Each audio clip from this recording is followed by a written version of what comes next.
네, 우리 믿음이 뭔가 우리 함께 같이 헤아려 보고 있는 중입니다. 자, 우리 지난 시간 정리 한번 해볼까요? 믿음은 어디서 오냐? 믿음은 의욕과 막막함을 수반하면서 온다. 믿음은 하나님을 먹게 되고 그분에게 붙잡힘으로 말미암는다. 믿음은 창조주의 말씀, 진리의 말씀, 새로운 말로부터 온다.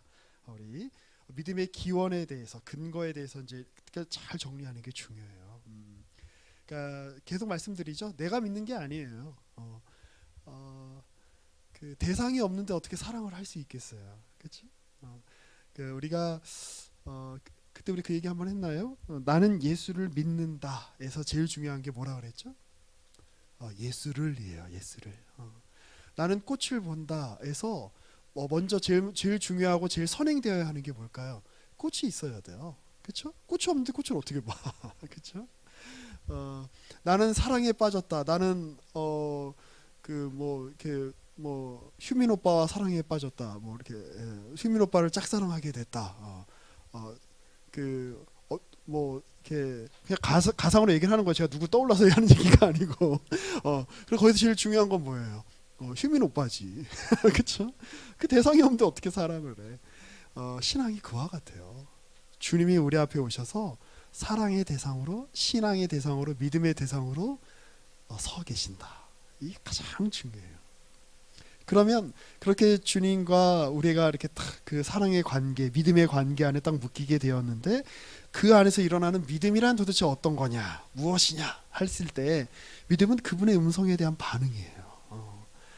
그 제가 사람들이 아무리 많이 있어도 제 아이들이 하는 이야기는 그 음성은 이렇게 희한해요. 이렇게 딱 들립니다. 제가 이렇게 여러분 우리 수십 명 있는 이 여러 분들이 이렇게 저렇게 보고 있잖아요. 제가 이제 워낙 이 직업을 오래 하고 있어서 사람들의 시선이 익숙해요. 하지만 여전히 제 마음을 이렇게 두렵게 하고 떨리게 하는 그 한 분의 시선은 제가 익숙해지지가 않아요. 바로 저희 아내예요. 이렇게 시선이 많이 있어도, 수십 명의 시선이 있어도 제가 여기를 이렇게 보고 있지만 이쪽에서 오고 있는 제 아내의 시선을 저는 지금 보고 느끼고 있어요. 무슨 얘기하다 이렇게 됐지? 잠깐. 믿음은 그분의 음성에 대한 반응이다. 양은 목자의 음성을 듣는다. 그분이 누군지 안다. 그분이 내 육신의 눈으로 보이지 않아도 그분이 나를 보고 있음을 안다. 이게 중요해요. 그래서 다 여기 와 있는 거잖아요, 그렇죠? 이 화창한 날에, 이 주말에 어디 딴 데 가지 않고 왜 우리가 여기 왔어? 겉으로는 뭐 친구 만나러 해오던 거니까, 뭐 엄마 아빠 때문에 그리고 그냥 관성에 따라서 우리가 주일에 나온 것 같아 보이지만, 그 이면에 우리를 지켜보고 계시는 그 주님의 시선이 우리 가운데 햇빛이 비치듯 비치고 있기 때문에 우리가 여기 이렇게 끌려 나오는 거예요. 자, 믿음은 예수가 어떤 분인지 아는 거예요. 이거 한번 잘 생각해 보세요. 예수가 하나님의 말씀이다 라고 할 때에 예수님이 오셔서 하나님은 이러이러한 분이야 라고 하는 어떤 명제, 어떤 정의를 던져주고 가신 걸로 끝나지 않았어요. 그러니까 이거 착각하면 안 돼요. 그러니까 그렇게 오해를 해버리면 기독교 신앙이 다른 종교랑 다를 게 없어져요. 예수님이 뜻깊은 말씀 하셨어. 우리 인간에게 아주 좋은 말씀 하셨어. 신에 대해서 아주 긍정적이고 놀라운 깨달음을 주시는 말씀을 하셨어로 기독교 신앙을 이해하면 곤란해요. 자, 여러분 머릿속에서 이렇게 정의하세요. 문장을 머릿속에 써보세요. 예수가 하나님의 말씀이에요. 무슨 차이가 있는 거죠? 예수가 하나님에 대해서 말씀하신 거 정도가 아니라 예수가 하나님의 말씀이에요. 이거 굉장히 명확하게 정의를 하고 계셔야 돼요. 그 얘기는 뭐냐면 예수가 오심 자체가 메시지야, 그렇죠? 우리 아까 찬양도 얘기하고 기도 때도 우리가 함께 고백했잖아요. 창조주가 피조물로 오신 것 자체가 메시지야. 그분이 이 땅에서 창조주를 우리가 어떻게 봐요? 우리가 감히 볼 수 없죠. 우리 오늘 윤성진 목사님께서 설교하시는 날인데 그 윤성진 목사님 설교 한번 꼭 한번 또 이렇게 들으세요. 우리 괜찮으면 우리 청년부 그 유튜브 재생되는 링크에 우리 주일 1, 2, 3부 링크를 좀 이렇게 걸어줄 수가 있나요? 네, 한번 이렇게 해주시면 좋을 것 같아요. 오늘 윤성진 목사님 설교하실 때 그런 말씀하셨어요. 우리가 주님의 음성을 어떻게 듣냐, 그렇죠? 우리가 들을 수 있는 가청 범위를 넘어서서 우리가 어떻게 주님을 봐요? 그 어마어마한 그 임재로 오시는데. 그런데 그걸 우리가 볼 수 있게 오신 분이 누구냐? 예수다. 그러니까 예수가 무슨 말씀을 하셨다는 것보다 더 중요한 거는 예수가 어떤 맥락 속에서 지금 파송받으셔서 우리 가운데 오셨냐, 이게 메시지인 거예요. 이게 우리 인생도 그와 같다는 거 아세요? 우리 인생에서 어떤 성취를 이루었느냐, 우리 인생에서 우리가 어떤 내용들을 우리가 말하느냐, 우리가 무엇이 되느냐보다 더 중요한 게 우리가 지금 어떤 맥락 속에서 이 인생을 살고 있느냐, 이거 헤아리는 게 훨씬 중요해요. 우리 계속 우리 그걸 헤아려 보는 거예요. 자, 그리고 믿음이란 포기하지 않는 하나님의 성의예요. 하나님은 개와 같아요. 무슨 얘기지? 목사님이 망언을 하시네. 옛날 중세 신비주의자들이, 제가 한번 설교 때 얘기했죠. 주일 1, 2, 3부 설교할 때 그 하나님에 대해서 묘사하기를 뭐라고 불렀냐면 사랑의 사냥개라고 불렀어요. 하운드. 그러니까 포수가 저기 이렇게 새가 날라가 빵 쐈어요. 그럼 새가 저 멀리서 이렇게 떨어져. 그러면 사냥개가, 포수가 이렇게 거느리는 사냥개가 그 목표물을 놓치지 않고 추적합니다. 하나님은 사랑의 추적자예요. 그러니까 저와 여러분은 이미 글렀어요. 하나님을 벗어날 수가 없어. 왜요? 주님께서, 내가 하나님을 생각하는 거, 여러분 몇 년 전부터 하나님을 생각하셨어요? 1년 전? 뭐 3년 전? 10년 전? 그런데 하나님은 시간이 창조되기 전부터 우리를 생각하고 있었다. 성경의 얘기예요. 그러나 그 하나님의 뜻을 어떻게 버텨? 그 하나님의 사랑의 앞에 우리가 어떻게 무너지지 않을 수 있겠어요? 우리 그런 과정 가운데 와 있는 거예요. 자, 우리 오늘은 어떤 얘기를 할 거냐면, 우리 같이 한번 읽어보겠습니다. 다음 페이지 부탁드려요. 함께 읽어볼까요? 시작. 믿음은 생명 안에서 자라납니다.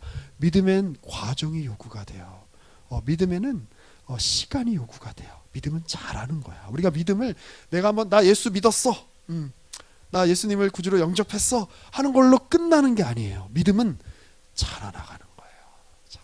오늘 그 얘기를 할 거예요. 자, 그걸 설명하기 위해서 주님이 우리에게 잘 알려진 그런 비유를 하시죠. 무슨 비유죠? 포도나무 줄기와 가지의 비유예요. 자, 주님은 우리와 주님과의 관계를 어떻게 설명하고 계시는가? 우리 5절 다시 한번 읽어볼까요? 시작. 나는 포도나무요 너희는 가지라. 그가 내 안에 내가 그 안에 거하면 사람이 열매를 많이 맺나니 나를 떠나서는 너희가 아무것도 할 수 없음이라. 이거 놀라운 비유예요. 그러니까 제가 이제 부탁을 하나 드리고 싶은 게 있어요. 구약에서 이스라엘이 선택을 받은 건요, 이스라엘이 뭘 잘해서 선택받았죠? 고마워요. 이스라엘이 십계명을 지켜서 구원받은 거죠? 아니에요. 십계명이 언제 주어졌어요? 출애굽기 내용 한번 떠올려 보세요. 아니면 그 이집트 왕자 이런 거 한번 떠올려봐. 마나라도 한번 떠올려봐. 이스라엘이 광야에서 모세가 하나님의 말씀을 듣고 이 계명을 너희가 지켜라. 그 계명을 이제 딱 돌판 이렇게 들고 와서 애굽에서 막 신음하고 있는 이스라엘 사람들한테, 야, 니네가 왜 이렇게 종살이 하고 있는 줄 알아? 하나님 말씀 안 지켜서야. 자, 니네가 어떻게 하면 구원받을 수 있는 줄 알아? 자, 십계명 내가 알려줄게. 하나님의 그 이름을 망령되게 일컬으면 안 돼. 부모를 공경해야 돼. 안식일 지켜야 돼. 예, 알겠습니다. 그래서 그걸 열심히 지키고 나서 이들이 애굽에서 구출을 받았죠? 아니에요. 그 맥락을 오해하면 안 돼요. 이미 그냥 구출을 받은 거야. 하나님이, 야, 누가 내 새끼들을 건드려? 바로 네가 지금 이 땅에서 가장 강력한 권세를 가지고 있다고 웃기지 마. 열장 보내시는 거예요. 죽음의 그걸 이용하셔서 다 끝내버리시고 끄집어내는 거야. 홍해도 갈라버리시는 거야. 그리고 시내산 앞으로 데리고 온 다음에, 얘들아, 니들은 내 백성이다. 니들은 내 자식이다.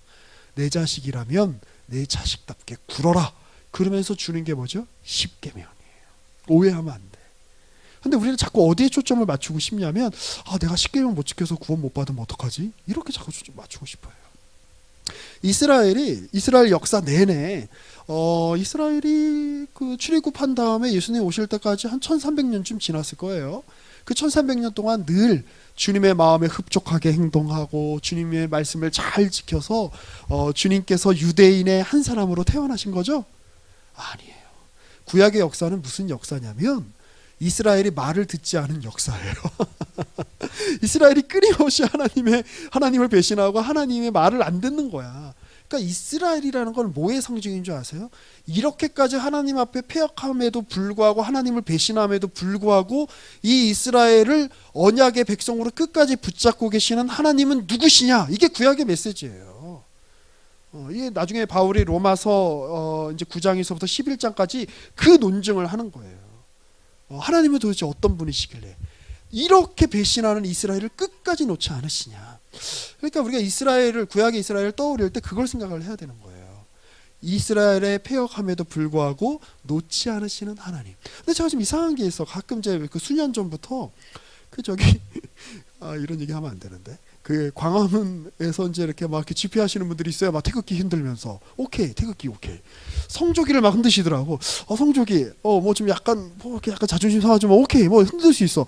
근데 이스라엘 국기는 왜 흔드는 거야 거기서 막 이스라엘 국기를 막 흔들어요. 그래서 저 바보 같은 것들 미안해요. 저기 이스라엘의 의미는 뭐냐면 우리가 이스라엘 국기를 흔들어서 하나님 우리가 새로운 이스라엘이에요 우리에게 복 주세요라고 하는 의미로 그 국기를 흔든다면 그거 굉장히 오해하고 있는 거예요. 이스라엘은 뭐의 상징이다? 하나님을 거부한 하나님 앞에 패역한 그런 한 민족의 상징이에요. 그럼에도 하나님이 유대인들을 버리십니까? 버리지 않으십니까? 안 버려요. 예수님이 누구로 오세요? 야, 이 유대인 놈들 이거 내가 정말 그 1000년 넘게 아브라함 때부터 따지면 2000년 넘게 내가 이들에게 내가 복을 주고 이들과 언약을 맺었는데 얘들은 싹수가 놀았다. 버리자. 자, 성자야. 성부가 말씀하시는 거예요. 성자 예수여. 저기 유대인으로 태어나지 말고 좀 괜찮은 보니까 저 아시아 저 극동 지역의 그 단군의 후예들이라고 하는 걔들이 좀 괜찮아 보인다. 우리 글로 태어나십시다. 그러니까 우리 민족으로 오셨으면 우리가 얼마나 좋았겠어. 그런데 주님 그렇게 안 하시는 거예요. 유대인 중에 한 남자로 오세요. 뭐예요? 하나님의 성의야. 하나님 끝까지 내가 놓지 않는다. 이거를 주님이 뭐라고 표현하시는 거예요? 포도나무 원 줄기와 가지가 분리가 될 수 있습니까? 없습니까? 없어요. 때론 가지치기를 당하기도 하고 그래서 그 떨어진 그 가지가 메마르기도 하지만 초점이 뭐냐면 우리 자꾸 거기에 초점을 맞추고 싶어 해. 초점은 너희는 원래 포도나무 열매를 맺을 수 없는 것들이었다. 미안해요. 것들이었다. 그런데 너희가 나와 연합됨으로 말미암아 포도나무인 나와 내게 접붙임으로 말미암아 이제 너희 가지에서 뭐가 나온다? 포도 열매가 맺힌다. 이게 원래 예수님이 하고 싶은 메시지예요. 그러니까 나는 주님께 잘 붙어있는 가지일까 아닐까 고민하지 말라고. 애초에 우리가 주님 앞에 이 자리에 나오는 것 자체가 주님을 주님이라고 고백하는 것 자체가 여러분 우리가 죄인이 우리가 몇 주 전에 살펴봤죠. 소경이 꽃을 볼 수 있습니까? 없습니까? 없어요. 시각장애인이 나무를 볼 수 있습니까? 없습니까? 없어요. 그런데 꽃이 보여. 사람이 보여. 그러면 이미 이 사람 눈 뜬 거예요? 아니면 눈 감고 있는데 눈 뜨려고 노력하는 거예요? 이미 눈 뜨고 있는 거예요. 내가 하나님을 내가 인식하고 있는 거야. 내가 하나님 앞에 내가 죄를 지으면 어떡하지? 내가 신앙생활 잘 못해서 구원이 취소되면 어떡하지? 이 고민을 하는 것 자체가 여러분 안에 이미 하나님을 향한 인식이 있다는 뜻이에요. 아예 하나님을 향한 인식이 없으면 그 고민을 안 한다니까요. 그렇죠? 그 고민을 왜 하겠어? 하나님과 상관없는 존재라면 그 생각 안 해요. 내가 어떻게 하면 내가 휴민 오빠 마음에 들 수 있을까? 라는 생각을 그 관계가 없으면 안 해요. 사랑의 마음이 없으면 안 해요. 미안해요 오빠라고 내가 표현을 해서 내가 어떻게 하면 휴민 형 마음에 들 수 있을까? 내가 어떻게 하면 내가 휴민 형에게 버림받지 않을 수 있을까? 내가 어떻게 하면 휴민 형과 함께 하면서 우정을 계속 쌓아갈 수 있을까? 휴민 형 제발 저를 버리지 말아주세요. 그런 마음으로 저 대전에서 온 저 형제님 계시잖아. 왜 대전에서 여기까지 오는지 나는 아직도 이해를 할 수가 없어요. 오는데 1시간 반 2시간씩 걸리는데 제가 왜 오나 하면 보면 뭐 둘 중에 하나인 것 같아요. 휴민 형을 정말 좋아하든지 아니면 휴민 형에게 가스라이팅을 당해가지고 세뇌당해가지고 지금 오고 있던데 둘 중에 하나야 내가 보기에. 하여튼 뭐 뭔가 어려운 일을 당하시거나 그러면 법률적인 도움이 필요하시면 언제든지 연락 주세요. 네, 아무튼 포도나무와 가지 그 얘기예요. 자, 또 주님이 뭐라고 말씀하시죠? 다음 슬라이드 한번 보실까요? 자, 8절 말씀이에요. 같이 한번 읽어봅시다. 시작. 너희가 열매를 많이 맺으면 내 아버지께서 영광을 받으실 것이요 너희는 내 제자가 되리라. 야, 너희는 나는 스승이고 너희는 제자다. 좀 딱딱하게 느껴지죠. 어저께도 저기 우리 아내가 늘 즐겨 보시는 그것이 알고 싶다 보니까 어떤 이상한 선생님 얘기가 나오더라고요. 그래서 막 아이들을 막 가스라이팅하고 막 성적으로 학대하고 막 이런 그런 개념이 아니에요. 여기서 말하는 스승과 제자의 개념은 제자는 누구를 닮아가는 사람이죠? 스승을 닮아가는 사람이에요. 너희는 나를 닮게 될 거야. 심지어 주님이 나중에 뭐라고 이야기하시죠? 얘들아, 너희는 나보다 더 큰 일을 할 거야. 놀랍지 않아요? 우리가 어떻게 주님보다 더 큰 일을 해요? 그 얘기는 우리가 물론 주님이 인간을 속죄하신 그 사건은 주님만 하실 수 있는 일이에요. 그런데 이런 거예요. 주님이 아버지로부터 파송을 받으셨잖아. 그렇죠? 그와 같이 주님이 우리를 파송하시는 거예요. 그런 맥락에서 우리는 주님과 같은 급에 있는 거예요. 내가 신이다 이게 아니라 주님이 아버지에게서 파송받듯이 우리가 주님을 대신해 파송받는 거예요. 어디로?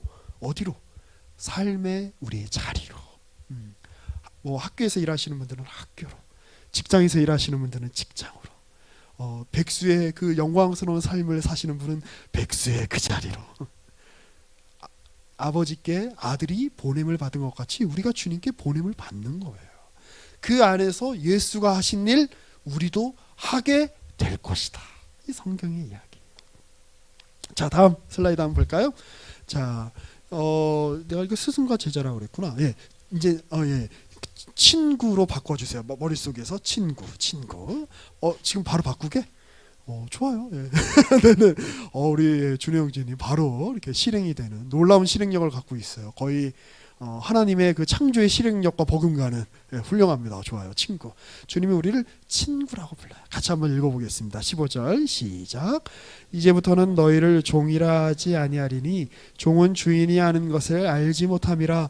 너희를 친구라 하였노니 내가 내 아버지께 들은 것을 너희에게 다 알게 하였음이라. 얼마나 놀라워요. 고대 메소포타미아 그 신화에 따르면 신들이 인간을 왜 만드는 줄 알아요?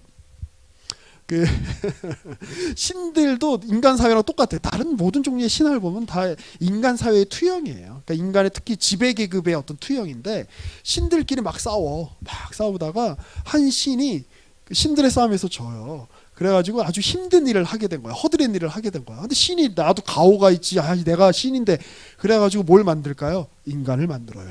그래가지고 허드렛 일을 그 인간에게 시키는 거예요.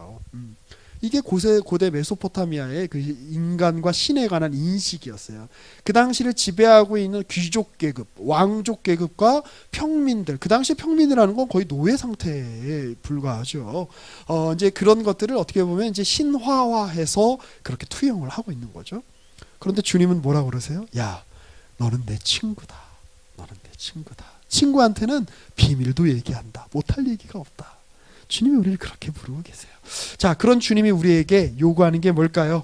자, 내 안에 거하라 라고 요구하세요. 우리 4절 다시 한번 읽어볼까요? 시작. 내 안에 거하라. 가지가 포도나무에 붙어있지 아니하면 스스로 열매를 맺을 수 없음 같이 너희도 내 안에 있지 아니하면 거해라. 나랑 함께 살자. 나와 함께 동거하자. 함께 같이 나와 친구가 되자. 다음 슬라이드 볼까요? 자, 나의 사랑 안에 거하라. 시작. 아버지께서 나를 사랑하신 것 같이 나도 너희를 사랑하였으니 나의 사랑 안에 여러분 이게 거해라, 내 안에 거해라 이런 말 되게 어렵게 느껴질 수 있어요. 우리 다음 페이지도 한번 보면서 얘기합시다. 그리고 서로 사랑해라. 함께 읽어볼까요? 시작.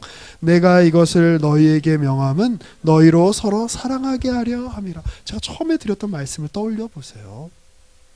꽃이 내 앞에 있는데 어떻게 꽃을 보지 않을 수 있겠어요? 사랑의 대상이 내 앞에 있는데 어떻게 사랑하지 않을 수 있겠어요? 제가 제 자식들을 보면서 느끼는 감정이에요. 때로는 남의 집 자식이었으면 좋겠다는 생각이 아주 가끔 들어요. 하지만 그 아이들을 보면서 어찌 부모로서 사랑하지 않을 수 있겠어요. 주님이 그런 거예요. 야, 내가 어찌 너희를 사랑하지 않을 수 있겠냐. 그 사랑을 받는 자식이 어찌 그 아버지 되시는 하나님, 어머니 되시는 하나님을 어찌 사랑하지 않을 수 있겠어요. 우리 그런 사랑의 관계 안에 거하자, 그렇게 얘기하는 거예요. 저 혹시 리더님 혹시 저에게 물 좀 갖다 줄 수 있으세요? 아까 제가 마시던 물컵을 리더님이 기도하러 나가시면서 이렇게 쓱 마시더라고요. 그래서 제가 당황했어요. 아니 그대로 주세요. 그대로. 저한테 물 좀 주세요. 자, 그러면 연결짓기를 한번 넘어가 보겠습니다. 주님은 주님의 길을 가세요. 그 과정에서 제자들은 주님의 부재를 경험하는데 그러한 그들의 주님의 부재가 곧 주님의 임재가 생각나는 신앙의 역사를 경험하게 되는데 뭔 소리인지 모르겠죠. 이거 넘어가세요. 다음 주에 얘기할 거예요. 제가 오늘 얘기하려고 했다가 그러나 B는 봐요. 그 전에 하지만 이걸 보세요. 상황이 제자들을 인도해요. 제자들이 내가 주님 안에 거할 거야. 내가 주님과 함께하면서 내가 주님의 그 포도나무 열매를 내가 맺을 거야. 성령의 열매를 맺을 거야. 이게 아니라 상황이 그들을 이끌고 그들이 예수와 연합되어 있고 그들은 이제 예수라는 열매를 맺게 돼요. 제가 물을 왜 갖다 달라고 그랬냐면 제가 우리 리더님이 저에게 뭘 갖다 주셨죠? 컵이잖아. 컵을 안 갖다 제가 언제 컵 갖다 달라고 그랬어요? 물 갖다 달라고 그랬지. 그럼 이게 뭐예요? 컵입니까? 물입니까? 물이죠. 물컵이죠. 좋아요. 아주 정확한 표현이야. 물컵. 우리가 물 달라 그러면 뭐 갖다 줘요? 컵을 갖다 줘요. 그런데 이 컵을 보면서 아무도 물 갖다 주세요 하는데 물을 저한테 뿌리는 사람은 없어요. 그리고 컵에다 갖다 줬는데 제가 일부러 이렇게 얘기를 한 거죠. 이렇게 좀 드러나게 하려고. 왜 나한테 왜 컵을 갖다 준 거야? 물 갖다 달라니까. 이렇게 얘기 안 해요.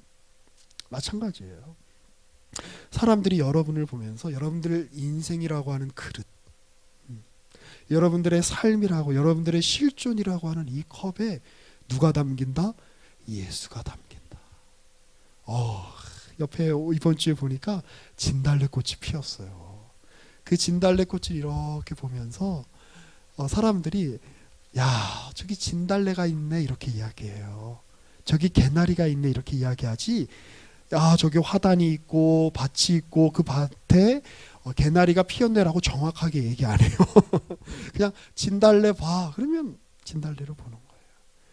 개나리 봐 그럼 개나리를 보는 거예요. 이 앞에 목련꽃이 정말 아름답게 피었는데 목련을 봐 그러면 목련을 보는 거예요. 우리의 인생이 그렇게 주님의 꽃밭으로 바뀌어간다는 사실을 아십니까? 사람들이 주님이 그 말씀하시는 거예요. 우리를 보면서 윤철규를 봐, 유후민을 봐, 장지혜를 봐 이렇게 얘기하지 않고 우리라고 하는 인생이라고 하는 이 화분 안에 담긴 예수의 꽃, 예수의 열매, 성령의 열매를 보게 된다. 너희는 내 친구다. 내 안에 거해라. 너를 통해서 하나님이 열매를 맺으신다. 그렇게 자라가는 거예요. 다음 페이지 한번 볼까요? 생명은 그 고유한 특성을 드러내요. 어찌 드러내지 않을 수 있겠습니까? 미운 오리 새끼 이야기 다 아시죠? 처음에는 다 오리 새끼인 줄 알았어요. 근데 자라면서 오리와는 다른 면모를 보여주는 거야. 몸집이 더 크고 더 몸도 막 더 이렇게 활동 반경도 더 넓고 그래가지고 너는 왜 우리와 다르게 생겼니? 그러면서 쫓겨나죠. 그런데 점점 자라면서 사실은 오리 새끼가 아니라 오리와는 비교할 수 없을 정도로 우아한 백조라는 사실을 알게 돼요. 우리 그런 존재, 우리 이 세상에 미운 오리 새끼 같은 존재들이에요. 야 너는 왜 우리랑 말하는 게 달라? 너는 왜 우리랑 생각하는 게 달라? 겉모양은 우리랑 똑같이 생겼는데 그러니까 오리 새끼일 때는 다 비슷비슷해 보이잖아요. 그런데 왜 점점 크면서 왜 행동하는 게 달라? 그 이질감을 이 세상이 우리를 통해서 경험하게 돼요. 그런데 우린 자라면 알게 되는 거예요. 우아한 백조구나. 예수의 생명이 우리 안에 심기어졌고 그 생명이 우리 안에서 자라요. 그래서 이 말씀을 드리고 싶어요. 마른 나뭇가지, 생명이 없는 나뭇가지나 조화를 여기 한번 밖에다가 한번 딱 내놓았다고 생각해 보세요. 비가 오면 어떤 일이 일어날까요? 비에 젖어서 썩어요. 햇빛이 비추면 어떤 일이 일어날까요? 햇빛이 비춰서 다 말라 비틀어져요. 그런데 살아있는 나무가 비를 맞으면 어떻게 될까요? 비를 맞아서 자라요. 햇빛을 맞으면 어떻게 될까요? 햇빛을 받고 자라요. 여러분들이 바로 그런 주님의 생명 안에서 이 땅에 심겨진 나무라는 거예요. 비가 올 수 있어요. 눈보라가 칠 수 있어요. 강렬한 햇빛 때문에 내 삶이 메말라 버릴 것 같을 때가 있을 수 있어요. 그런데 그것 때문에 여러분들이 메말라 비틀어지거나 죽지 않아요. 그걸 통해서 자라나요. 그걸 통해서 여러분들의 인생의 나무 안에 예수의 열매가 맺혀요. 사람들이 여러분들을 보고 저기 예수를 봐. 저기 성령의 열매가 맺힌 걸 봐. 저기 이 세상에서는 만들 수 없는, 생명 없는 것에서는 만들 수 없는 저 놀라운 생명의 충만함을 봐. 사람들이 여러분들의 삶을 보고 그렇게 고백하게 될 거예요. 우리 그런 자리로 부름받았다는 사실을 기억하시며 주님의 품에 거하게 되시는 저와 여러분이 되었으면 좋겠어요. 자, 마지막으로 또 팁을 하나 드립니다. 신앙생활에. 여러분, 그 초등학교 때 그 우리 그 상조 형제님 제일 고민했던 게 뭐였어요? 초등학교 한 4학년? 한 5학년 때. 왜 나랑 똑같이 생긴 놈이 왜 아무 내 앞에 있는 거 혹시 뭐 이런 거였을까요? 자, 우리 이따 한번 나눠 보세요. 내가 초등학교 때 했던 고민, 혹은 뭐 중학교 때 했던 고민. 근데 생각해 보세요. 그 고민을 지금도 하고 있는 사람 잘 없어요. 그렇죠? 근데 문제가 해결돼서 고민을 하지 않는 게 아니야. 잘하면 그 문제가 아닌 게 돼요. 그렇죠? 마찬가지예요. 우리 지금 이 신앙에서 우리가 지금 겪고 있는 어려움, 나 이거 해결 안 되면 내 인생 끝날 것 같아. 휴민 형이 나를 버리면 정말 내 인생이 끝날 것 같아. 그런데 잘하면 그 문제가 더 이상 문제가 되지 않는 그 경지로 우리가 성장하는 거예요. 믿음이 그렇게 우리 안에서 우리의 성장을 일으키고 있다는 거. 그러니 지금 우리 앞에 당면한 문제에 집중하기보다 여러분에게 생명이 주어졌고 그 생명이 여러분 안에서 자라고 있다는 사실에 더욱 집중하시기 바랍니다. 우리 그렇게 예수의 밭, 포도나무 밭, 예수의 꽃, 성령의 열매가 충만한 주님의 아름다운 정원으로 자라가는 우리 광교 산울교회 청년부가 되기를 주님의 이름으로 권면하고 축복합니다. 기도하겠습니다.